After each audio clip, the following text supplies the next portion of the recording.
गणेश डोंगरे याचं अपघाती निधन झालं. तो कारखान्यावरती एका TTCच्या खाली जो आहे तो बसला होता आणि त्याचं अपघाती निधन झालं. आणि तोच व्हिडिओ जे आहे ते एका लाईव्हमध्ये जो आहे तो कैद झाला आणि तो व्हिडिओ पाहिल्याच्या नंतर पूर्ण महाराष्ट्र जो आहे तो हळहळला. आणि खरं पाहिलं तर बीड जिल्ह्याचं प्रशासन जे आहे ते गणेश डोंगरे यांच्या कुटुंबियांची भेट त्यांनी घेतली नायब तहसीलदार यांनी, अशी माहिती मिळते.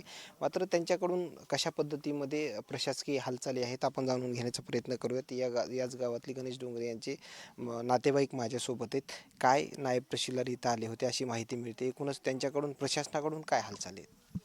प्रशासनाकडून व्यवस्थित हालचाल चालू दिसायला लागले. काल शेटे साहेबाबरोबर नायब तहसीलदार साहेब आलेले होते आणि आज पण आमच्या माजलगाव मतदारसंघाचे आमदार प्रकाशदादा सोळंके यांच्याबरोबर पण आले होते. दादांनी आणि शेटे साहेबांनी ज्या गोष्टी नायब तहसीलदार साहेबाला सांगितल्यात त्या गोष्टी करून घेतो म्हणायला लागलेत.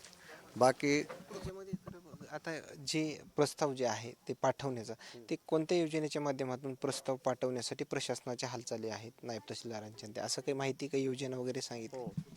मुख्यमंत्री सहाय्यता निधी म्हणून एक आहे, दुसरी अपघात विमा एक आहे आणि तिसरा मुंडे साहेबाच्या ह्याच्यातून हो तो ऊसतोड मजुराचा विमा म्हणून ह्या 3 विम्याचा प्रस्ताव देण्याची तयारी आहे.